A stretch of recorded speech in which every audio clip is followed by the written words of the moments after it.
Well, hello everybody and welcome back to the channel, friends. It's time for a little Legend of Vox Machina as we watch Season 3, Episode 4, Hell to Pay. Absolutely been loving this season so far, friends. I think they've done a fantastic world of translating the table into this tale.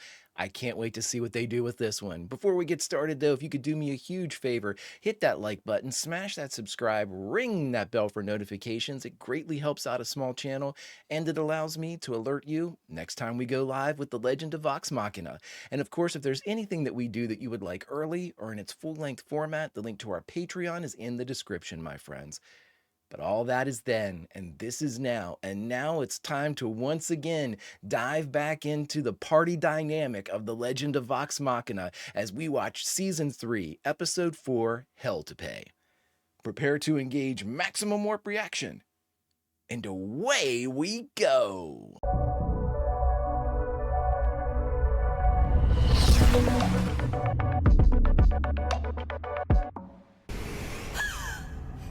What do you got, Pike? Everlight? Everlight! You're in hell. If I've ever needed you, it's now. Pike Trickfoot. Oh, wow. The hells of Despath are forbidden. But why? If we find Xerxes, we'll get the vestige we need. And you will find yourself alone. Wow. What? Great visual. Pike? Pike? Who is that? Oh, your goddess got our backs? Yeah, sure does. Good. She certainly doesn't have our fronts. Just to pull this off, we're gonna need all kinds of miracles. Oh boy. I'm trying to think if I, as a player, have ever been to the hells. Yes, I definitely have. I don't think as a dungeon master I've ever taken anybody to the hells. The Feywild? Yes, I am heavily influenced by the Feywild, but I don't think I've ever taken anybody. I will make a note of that. Take players to hell. Ah, Vax. Vax is like the ultimate rogue. With those wings. Come on now. He had those with the boots of haste, too. Oh my god. He was ridiculous. Couldn't find him, you couldn't catch him. He'd hide in shadows. Well, we certainly don't look like we belong in hell. Oh god. Ugh. Let's get in costumes, let's get in makeup, let's get scary as hell. Haha. Who was that? Everything about this place just feels wrong. Like being here is a sin. It's hell. Hell ain't such a bad place. I mean, lots of people have told me to go here. Forgive me. I mean, Pike's in an impossible situation here. God, this like field of like torn up bodies is something. Where are you going? Oh, This way. the fallen soul of Xerxes Illarez owes us a debt. You lot are bold enough to see him. Yes. The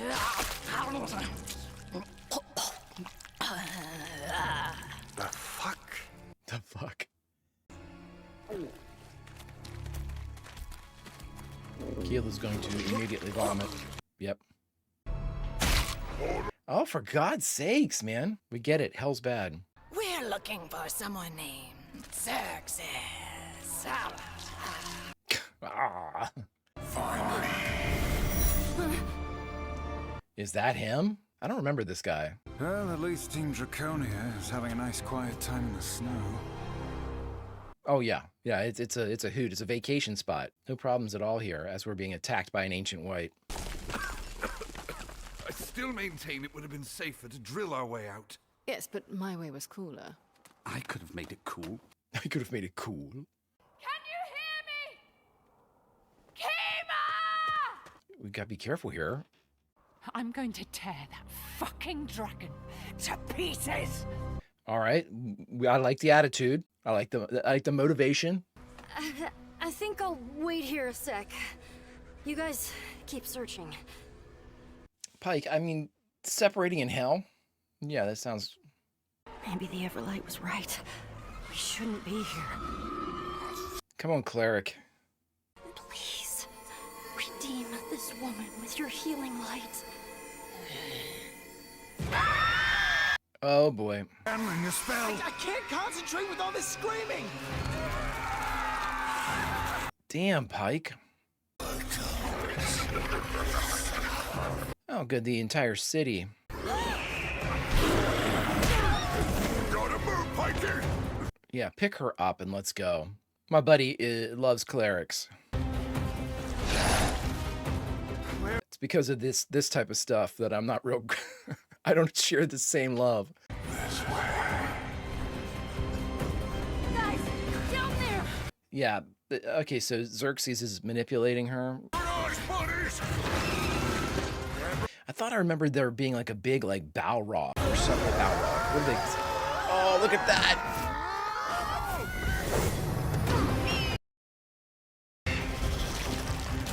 Oh, that's crazy.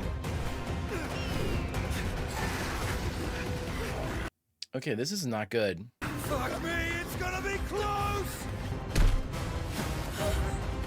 Whoa.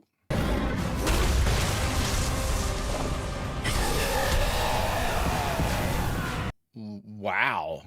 What is this place? This reminds me of with the dude from House of Hope in Baldur's Gate 3. I'd urge caution before uttering further names. Ooh. We were sent by Jamansa Ord. They left something with you. The Plate of the Dawn Martyr? Not left. Lost. Oh. I assume you have something to exchange for it. I know you didn't venture into hell with no more than wishful thinking. Care for a game of chance? No. We get the plate. And if I win, you stay as my guest. Indefinitely. Rules are what separates Death's Path from the truly miserable planes of existence. Miserable. No cheating allowed. A straight up game? Whoa. Pike has to play? Have a seat. We really need Scanlan doing this.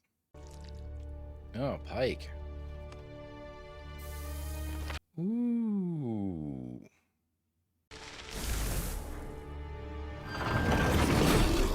Contract with a devil. Each player has 5 cards consisting of 4 red and a single black skull. Your goal is to find my black skull before I find yours. How? On each turn, you may ask your opponent any question. However, you must answer all questions truthfully or incur a steep penalty. A steep penalty. Damn. They got some plush chairs in this bitch. You can't feel the presence of the Everlight. Your Redeemer isn't here, is she? Have to be honest. To the right. His right or your right. Everyone has a tell, if you dig deep enough. It's a cool game. I actually like this. This is no card game. He knew exactly who he wanted to play with. Yep. I once was given a similar choice. It cost me my family. My god betrayed me. Really? You gave yourself away before. Your eyes. Your black card, second from your left. Holy shit. Contract or no, this is a farce. Needle Dick is right. I ain't watching this no more. Wait, maybe you shouldn't. Ooh. Careful now.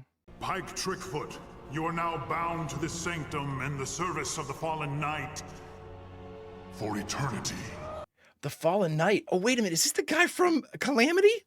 I just made that. For the Plate of the Dawn Martyr, I will require something more substantial. The souls of your friends. What? Fine. One round, winner takes all. Woo.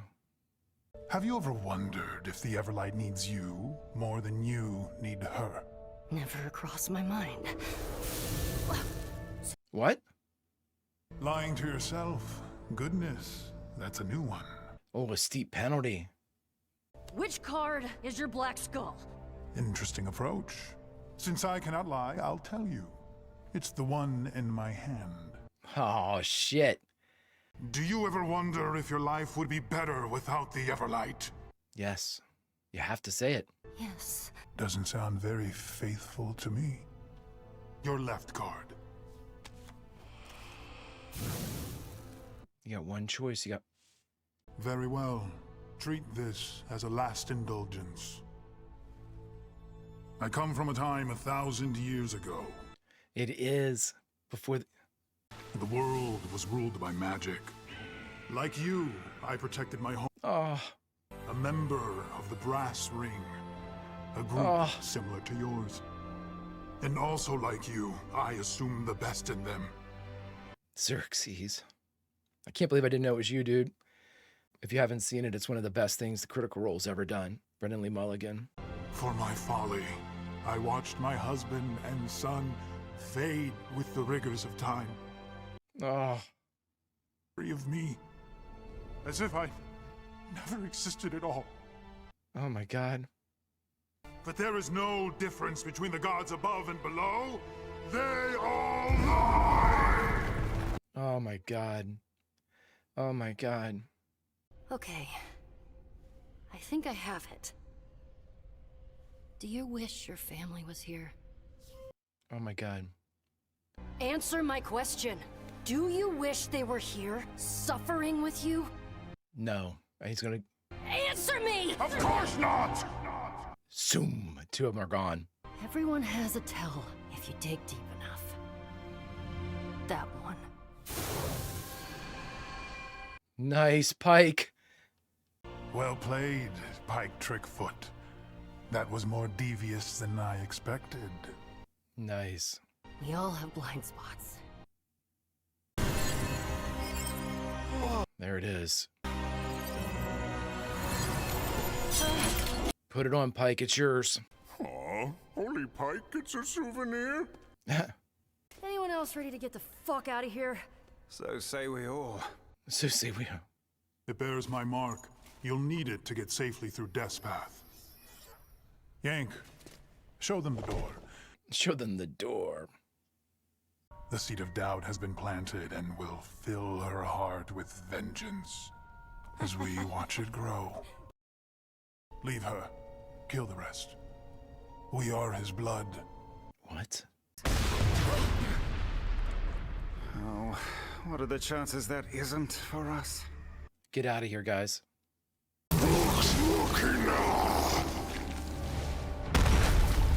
I remember this fight with a Baylor, I think. All right, everybody, we just got done watching The Legend of Vox Machina, Season 3, Episode 4, Hell to Pay, and the only thing left to do is to talk about it. All right, everybody, we just got done watching The Legend of Vox Machina, Season 3, Episode 4, Hell to Pay. Obviously, the focus of the episode being on the split party down in Hell, specifically on Pike. I'll be very honest. I think I might have missed an episode or two whenever they went into Hell during the campaign. So a lot of this stuff, I'm not sure. Now, I know that I don't believe that Xerxes was in this, and I should have recognized that name. Exandria, the Calamity that Brendan Lee Mulligan DM'd for them over, it was like a 4-part miniseries, was one of, if not the best thing that Critical Role's ever done.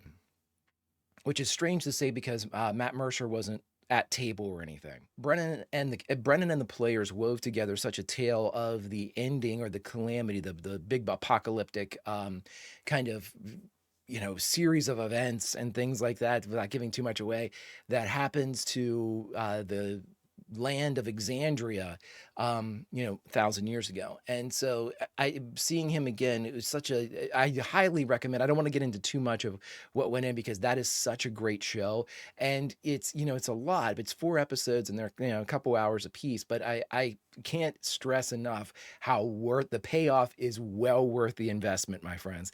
If you get a chance, go on over there to their YouTube channel and look up, Calamity. It is absolutely fantastic. You'll love it. It's so if you like Critical Role, you'll absolutely love it. It's unreal. If you like TTRPG. If you like stories, you'll love it. It's so good. So I don't want to get any too more into that, but the whole thing with Pike, I don't remember. See, here's what I remember about Pike.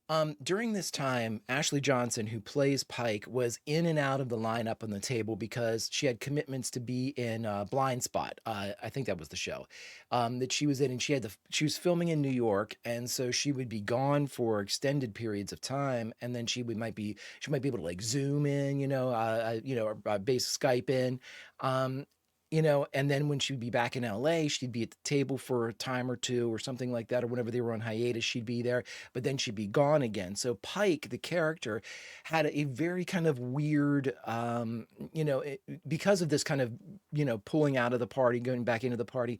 Pike was never really, in my mind, like as an audience member, never really kind of like got established enough to, right when you were kind of getting used to her being in the group, she was gone. And of course, that's not Ashley. I mean, Ashley's a working actor. I mean, she had to get to this job. So that I don't mean it to sound like that at all.